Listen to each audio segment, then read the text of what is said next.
কিরে, কেমন আছিস? আরে তুই আয় আয় আয়, এতদিন পর এলি, আয়। তোর মুখে কি হয়েছে?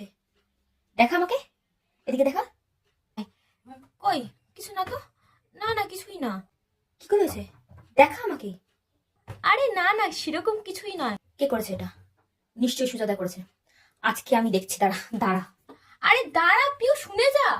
সুজয়দা, হ্যাঁ। এ কি, তোমার এই অবস্থা কি করলো? ও ও কিছু না, আর 2-3 দিনের মধ্যে ঠিক সেরে যাবে। কি করে হলো? কে আর করবে, আমার পুচকি গো। মানে? আমি তো বলেছিলাম কিছু না, এটা জাস্ট লিপস্টিকের দাগ। মানে সুজয়দার এই অবস্থা তুই করেছিস? মানে ওই আর কি, একটু মাথা গরম হয়ে গিয়েছিল, তাই একটু মেরে দিয়েছি।